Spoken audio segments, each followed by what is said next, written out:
Well, first of all, Dan, what did you think of that presentation? Amazing, very impressed. And I think actually the pharmaceutical field is very open for disruption because it concerns health, but the processes are very slow and inefficient. And what strikes me as a statistics is that in emerging markets, third world countries, about 60% of the medicine that goes over the counter in a pharmacy is fake. Is actually, counterfeited by organizations who take the real medicine, sell it on the black market, put some powder in it and sell it. And this is something that can be tackled. This is the trust that's lacking in that industry. And there's, I think, in the EU even a regulation addressing it right now. Right, let me start with Alexander. Tell us about you and how you got into the blockchain world, because you've had a long storied history through various industries. Tell us how you're getting to the world of enterprise blockchain now. Hello, everyone. It was easy. It's music helps. In 1999, when I was run my record label and music publishing, we fight with piracy. And then I realized that a big service using my catalog. And my friend from Estonia, Tallinn, say, oh, I know one of the founders, 3 founders. I know one of the founders, and this guy, we just went to school together. I say, okay, give me this guy, I will speak very hard with him. And when I met him and asked why you piracy my catalog, he said, no, it's not piracy. And he explained me about peer-to-peer. So it was torrent called Kazaa. Kazaa, right? Yes. Yeah. Who used Kazaa back in the day? Yes, I figured this crowd would. In Jan Tallinn, his name Jan Tallinn, he's explained me these things. And then I started to follow it. And when it's Bitcoin was invented, so I was ready to invest to my first company. Yes, which is Bitfury Group. Yeah, you were an early investor in Bitfury. Yes, yeah. And then step by step, and now I founding partner of Bitcoin Association. We try to make this technology to enterprise. Yes. Okay, great. And we've heard from Ron. Daniel, quickly, just tell us about your work from the consulting world with enterprises. Yeah, absolutely. I mean, my background initially was I was a coder back in the 80s, 90s. So that's why probably when blockchain technology came up, I was very fascinated. I then became an academic researcher. So I did a PhD on a very interesting subject, can trust develop in entirely virtual communities? So communities that never see each other face to face.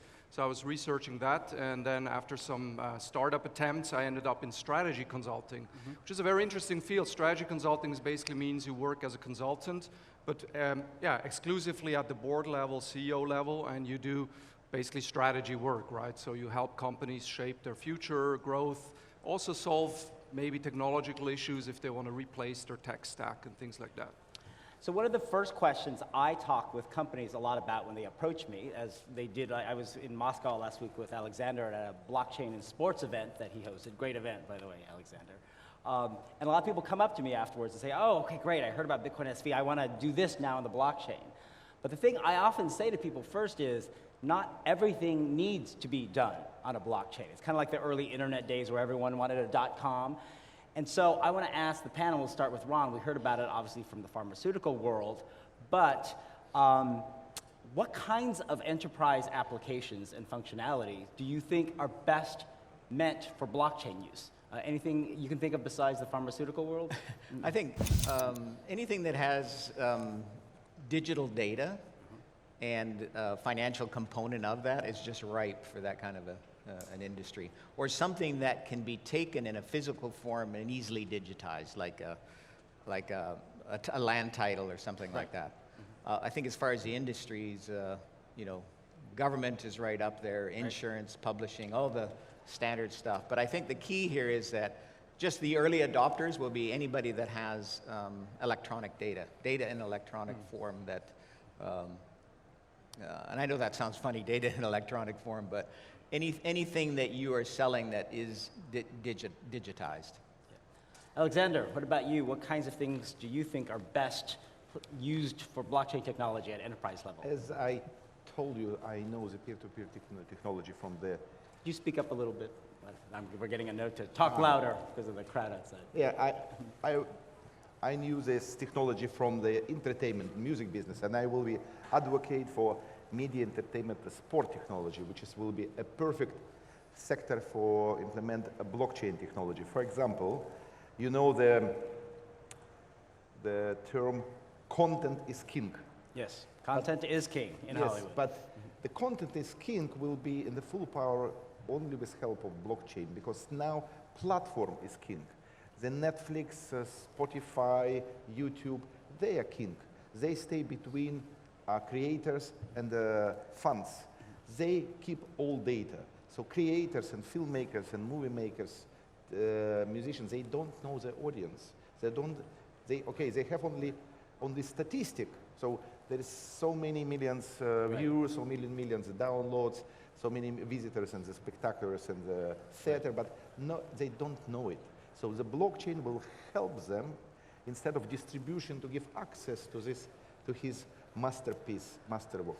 And for sport, for example, it's not only will be in pharmaceutical, because it's WADA can manipulate with anti-doping, because everything will be written, stay in all this chemical, pharmaceutical test will be stay. But also for the new era of sport, which is sport was reborn after Ludism in the UK. So we have new era of Olympic Games, which will be reborn because the people will start to have a free time, only 5 days per week, 8 hours per day, because technology revolution. But now a lot of neo-Ludism, which will be for our softwareization and automatization, but people will have much more free time, and this free time will go to entertainment and to sport. And sport will help because we will mix the athletes and cyber sport. So there will be no cyber sport on the computer. They will run, they will fight, they will exercise. Virtual sports. In mixed sport, in mixed reality sport. Yeah. I want to clarify one thing you mentioned for the audience. You mentioned WADA, which is WADA. We talked about this with a lot of the sports officials last week in Moscow. That's the World Anti-Doping Association, which is charged by the International Olympic Committee and other what are called NGBs, national governing bodies of sports, to test for doping in sports. And one thing I had not realized until last week is that blockchain could be used to help improve the reliability of doping sports tests, because they have siloed data as well, where different countries are responsible for testing their athletes, but they also go to international competitions tested by different officials, and there's not enough interoperability of the testing data to ensure reliability, and that's a fascinating potential use of blockchain. Dan. Jimmy, if you allow me, I'd like to take maybe a more generic answer to your Please. question, because I have the exactly same discussions. Do we need a blockchain? Don't we need a blockchain? Can we do it with a database? I have a simple test that answers basically two questions. Is there a serious issue of trust in the existing system that you want to solve, like counterfeit medicine in pharmaceuticals, maybe sports cheating? We had Chronoverse as an example yesterday, very interesting. Cheating becomes an issue. The second test is more difficult, is around, is the system extremely complex, distributed, and with a lot of microtransactions? Let's fast forward 10 years here in London. I'm from Switzerland. I couldn't drive a single hour here myself in London. It's very confusing, the roads. But probably in 10 years, AI cars, self-driving cars, will be moving around the city, and very few people will actually steer their cars themselves. In such a world where AI steer vehicles that we sit in, who's going to do all the transactions in between? The communication, there's going to be payments, microtransactions. Oh, you pass a toll gate, you're loading up maybe electricity from the road. In such systems, call it a system, we're not going to pay with credit card swiping or any today's payment application. I think the only answer to that must be blockchain and a technology like BSV, obviously with the features it has, would probably have interesting use cases, but I think we need to think really, in Switzerland we say we have a lot of mountains. We always say, look beyond the next mountain, right? Don't just look up the first mountain and say, whoa, it's huge and tall, but think of what's behind it, and probably there's another mountain coming there.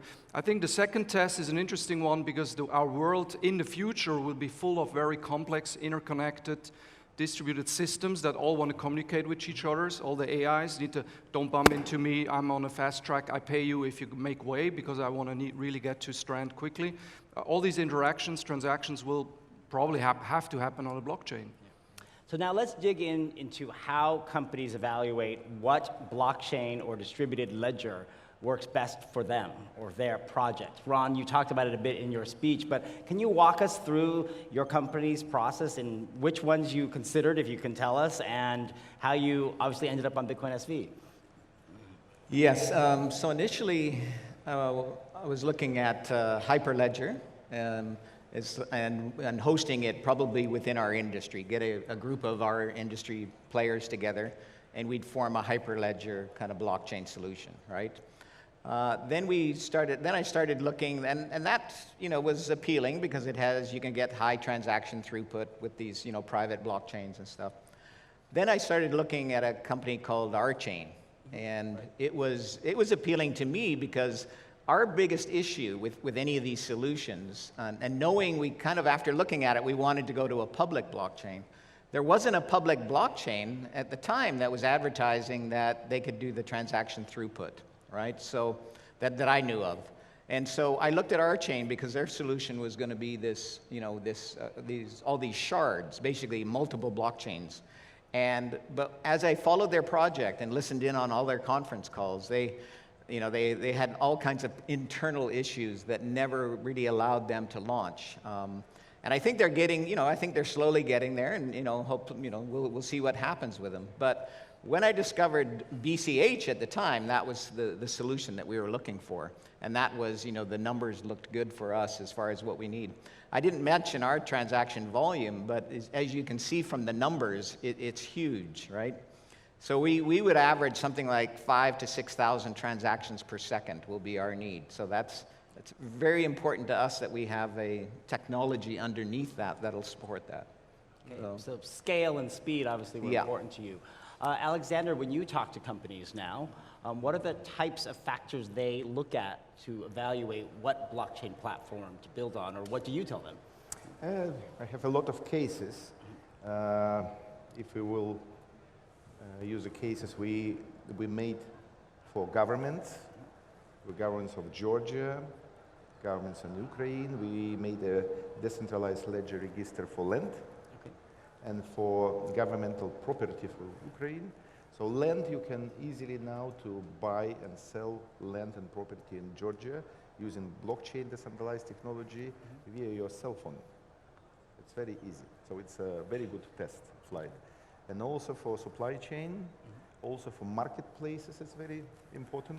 So people and companies are looking something for this, not really revolutionary, but for this moment, it's evolutionary. They try to use more effective their existing platform. But this is a good step because after this, they will make a revolutionary decision. Dan, so your job has been talking to companies who advise them about which to choose. What's been important, and in particular, how important is the amount and predictability of fees? Well, it's very, very interesting. I'm going to probably be a bit disillusional here because, I mean, your example is you are not the average CEO. You're pretty advanced because you looked at, cash and you evaluated Hyperledger and others. I mean, I spend, and not many do in the blockchain ecosystem, not many spend more than 10, 15 days a year in boardrooms, right? It's a very special world. It's very different. And spending a lot of time there, I can tell you the questions that you're asking, they're irrelevant for them at the moment, right? They're not asking, I mean, if they hear unlimited block size, it's not a good thing. because they sound, whoa, that's probably then too big than what I need, and it's probably too expensive. If something is unlimited, it's too expensive. So I think we need to change the lingo, we need to change the communication. There's a communication gap between the boardrooms of large corporates. I'm specifically talking about large corporates, right, who have interesting use cases. I see in the criteria 4 factors that in my discussions in boardrooms with CEOs, CTOs, CEOs really matter to them. Question number 1 is governance. Who is in control of that blockchain? Is it a person? Is it no one? Is it an organization? So how credible are the people I'm going to deal with? Yep. Because obviously, if that's not looking good to them, they're afraid. They don't want to build something on something. That's also the reason why Hyperledger is very, very popular in the corporate world. Oh, IBM. Of course, I know IBM. I mean, so this is one. Number 2 is they're, of course, interested in the specs, so they want to know, is the technology good enough for what we need, but at the right price. So this is where your question about fees comes in. It just needs to make economically sense, but they're not probably looking for the technically most excellent solution, but just something that does the job at the right price. Okay. Thirdly, very interesting, of course, is regulation, legal aspects. If that blockchain technology does not go down well with their relevant regulators, and for, let's say, an international pharmaceutical company, it's the FDA, but it's many other jurisdictions and their local regulators. So if the blockchain is not compatible with those regulators, hands off. No CEO, no chairman in the world wants to get into a battle over, oh, why did you make a solution? And fourth, and this is something I think important for us here in the room, ecosystem.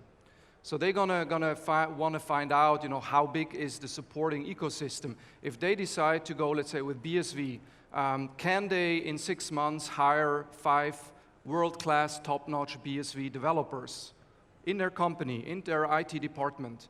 And if that market is not there, and it's hard to find these people, and they're all having different jobs, and they're not willing to work for a large corporate, it's going to be tough. So what we discussed yesterday, the certification of being a BSV developer, that's all going to help. But of course, the larger the crowd is, the larger the available market, the more interesting it gets. And especially if they ask in their own IT department, who of you knows about that blockchain technology? And the CTO shrugs and says, never heard of it, I don't know about it, let's ask someone else. Yep. So companies don't want to get in a high dependence on an external consultancy or IT provider. So these are the 4 factors, and I think it's governance, it's really price for value at the right level. The regulatory side, is this thing, are my regulators going to like it, or am I putting myself into big trouble? And then fourth is the size and quality of the ecosystem. Yeah, and on that last point, we recognize that's why we are doing so much work to launch this developer training initiative, and also the certification is about our ability to communicate to the business marketplace that this is a person that we believe satisfies certain requirements from training. I think that's, hopefully you understand now why that's an important initiative for us. Just to add on that, because there's I'm not going to mention that blockchain, but there's a lot of IT people that migrate very quickly into being blockchain experts. Correct. Right? They make some online courses, they learn that script language, and then 3 months later they say, oh, I'm an accomplished blockchain developer, and this is where certification is very important. Yeah. One of the things that people talk a lot about in evaluating the platform to build a project on is this question of public blockchain versus private blockchain. Now, if you ask Craig Wright, anything that is not a public blockchain is not a blockchain, and that it's a redundant term. His belief and our belief of blockchain is inherently public, otherwise it's not really a blockchain. Otherwise, it's just a database. But on this question of a public ledger versus a permissioned or private ledger, maybe that's the better way to discuss it, how are you finding companies, do they even understand the consequences of each different choice? And how are you finding what factors they use to make that decision? Sasha, are you seeing that discussion among the companies you're involved with? I want to add one thing about the public and the private blockchain.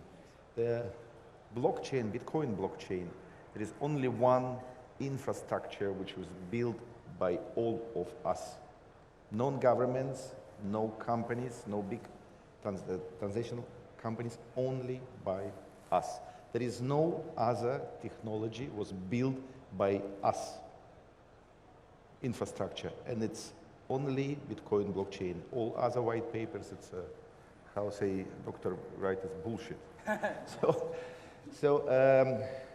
it's the first. And very important to talk to the companies. You know what it means digital native. Then it was digital native, then it was mobility native, and now I call it decentralized native. So Centralized native? Yes, the young generation, which is 20 years old, they completely already decentralized.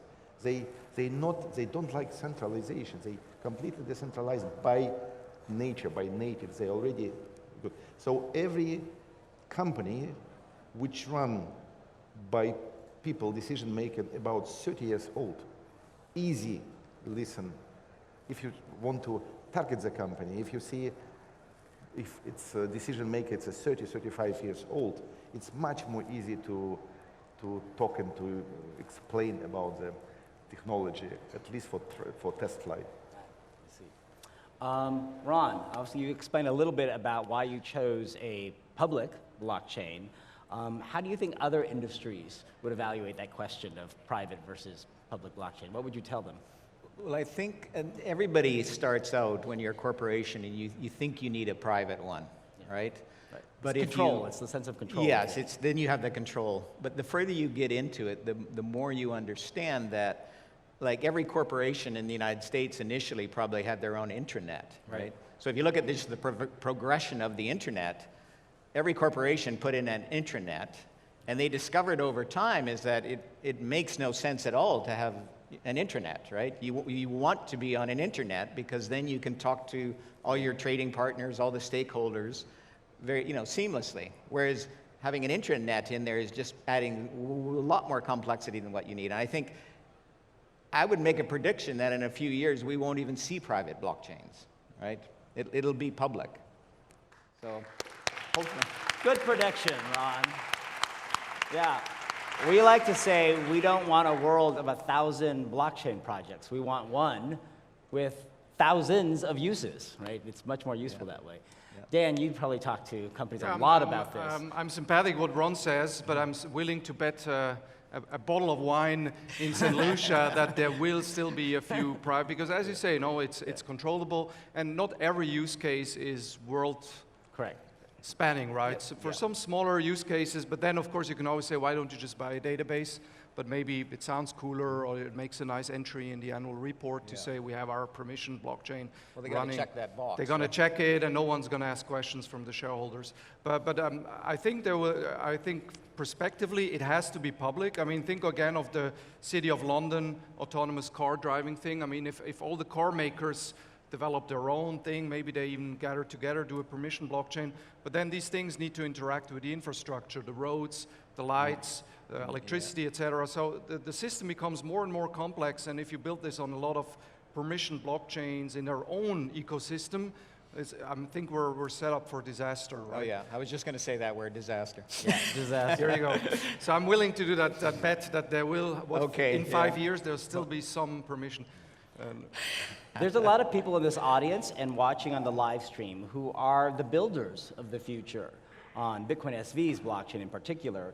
But what advice would you give people watching as to what they can create or develop that would help enterprises build more easily and better things on blockchain?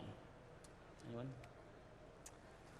I will advocate for sport media and entertainment. Yes, you love sports media and entertainment. Yes, just try to make, if you will, in this sector, build something. Try to make easy creation and easy access to the masterpiece. This is my advice. So it's about easy access to someone's content, right? Or yes, to someone's masterpiece, because it's when before digital era, you know that it was a term master tape.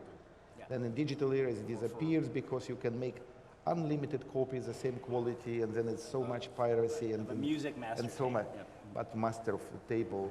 But now with the blockchain, we will reborn this term, and every creator can make only one master tape, only one file, and instead of distribution of million files in eating traffic and service and everything, servers, so he can just can allow access to his master. And he will know the data, he will know audience, he will know his spectaculars. It would probably actually change the whole concept in music law licensing of master use licenses, right?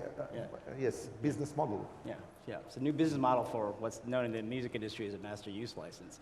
Dan, what would you recommend? Because I'm Swiss, I can probably say whatever I want, right? We're always neutral. You're and always neutral. You can say whatever you want. This is a safe territory. Exactly, thanks.